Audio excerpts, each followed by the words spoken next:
નમસ્કાર મિત્રો, તમારા બધાનો આપણી ચેનલ ધાર્મિક વર્લ્ડમાં ફરીથી હાર્દિક સ્વાગત છે। મિત્રો, આજના વિડીયોમાં આપણે વાત કરીશું ચાણક્ય નીતિ વિશે, જેમાં આચાર્ય ચાણક્યએ જણાવેલ એવા 3 કામ જે સ્ત્રી હોય કે પુરુષ તેણે વગર શરમે બેશરમોની જેમ કરવા જોઈએ। મિત્રો, પહેલાના જમાનામાં ચાણક્ય પંડિત જેવા મહાન આચાર્ય હતા અને તેમના સમયમાં તેમના દ્વારા જણાવેલી વાત આજના સમયમાં ઉપયોગી થઈ રહી છે। એક સામાન્ય પરિવારમાં જન્મેલા ચાણક્ય પંડિત જેવા ગુણ ધરાવતા હતા। આટલું જ નહીં, રાજનીતિ અને શાસ્ત્રોમાં પણ તેમને કોઈ હરાવી શકતું ન હતું। જો ચાણક્ય પંડિત ન હોત તો રાજા ચંદ્રગુપ્ત મૌર્યના વંશનું આટલું મોટું સામ્રાજ્ય ક્યારે પણ ઊભો કરી શકતા ન હતા। તમને વિશ્વાસ નહીં હોય, પણ ચાણક્યના કારણે જ ભારત સોનાની ચકલી કહેવાતું હતું અને તેમની રણનીતિને વિદેશી રાજાઓ પણ સમજી નહોતા શકતા। આચાર્ય ચાણક્યના કહેવા પ્રમાણે 3 કામ એવા છે જે કરવામાં તમારે ક્યારે પણ શરમ ન રાખવી જોઈએ। જો તમે આ 3 કામ કરવામાં શરમ રાખશો તો ભવિષ્યમાં નુકસાન તમને જ થવાનું છે। આચાર્ય ચાણક્યએ આ વાત પોતાના નીતિ ગ્રંથમાં ચાણક્ય નીતિ દર્પણના 7મા અધ્યાયમાં 2 નંબરમાં શ્લોકમાં કરેલ છે। આચાર્ય ચાણક્ય જણાવે છે કે શરમ આમ તો સ્ત્રીઓનું ઘરેણું છે, પણ સ્ત્રી હોય કે પુરુષ પૈસાની બાબતમાં ક્યારે પણ શરમ ન રાખવી જોઈએ।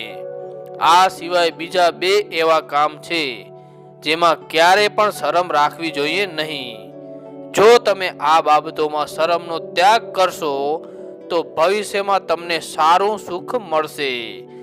આચાર્ય ચાણક્ય જણાવે છે કે જે વ્યક્તિ પૈસાની બાબતમાં શરમ રાખે છે તેઓને પૈસાની તકલીફ થઈ શકે છે।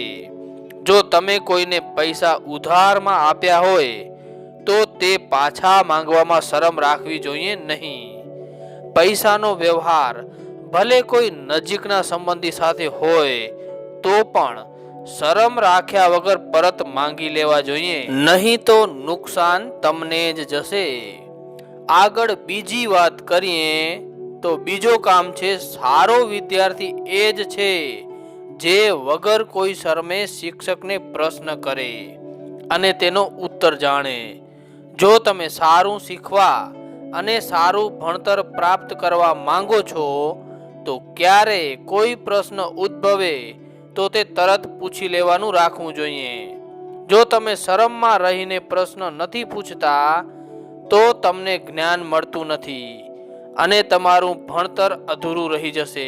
માટે કોઈ પણ વિદ્યાર્થીએ શરમ વગર પ્રશ્ન પૂછવો જોઈએ અને શિક્ષક તમને તેનો જવાબ અચૂક આપશે। આવી બાબતમાં શરમ ન રાખવાવાળા લોકો ભવિષ્યમાં અજ્ઞાની રહેતા નથી। આગળ ત્રીજા કામ વિશે વાત કરીએ। જો કોઈ વ્યક્તિ જમવા બેઠા હોય ત્યારે શરમ રાખે છે તો તે વ્યક્તિ પોતે ભૂખ્યો રહે છે અને જ્યારે કોઈ મિત્ર કે સગા સંબંધીને ત્યાં ભોજન કરવા જાઓ ત્યારે શરમ રાખવી ન જોઈએ। શરમ રાખશો તો તમે ભરપેટ જમી શકશો નહીં અને તેનું નુકસાન તમને પોતાને જ થવાનું છે। માટે જમવામાં પણ કોઈ પણ દિવસ શરમ રાખવી જોઈએ નહીં। મિત્રો, આપ આ વિડીયો અમારી YouTube ચેનલ ધાર્મિક વર્લ્ડના માધ્યમથી નિહાળી રહ્યા હતા। અમને આશા છે કે આ વિડીયો આપને ગમ્યો હશે, માટે વિડીયોને લાઈક કરવાનું ના ભૂલશો અને આપે હજુ સુધી અમારી આ ચેનલને સબસ્ક્રાઈબ નથી કરી તો જલ્દીથી સબસ્ક્રાઈબ કરી નાખજો, જેથી આવી જ માહિતીવાળા વિડીયો તમને મળતા રહે। મળશું નેક્સ્ટ વિડીયોમાં। વિડીયો પૂરો જોવા બદલ આભાર।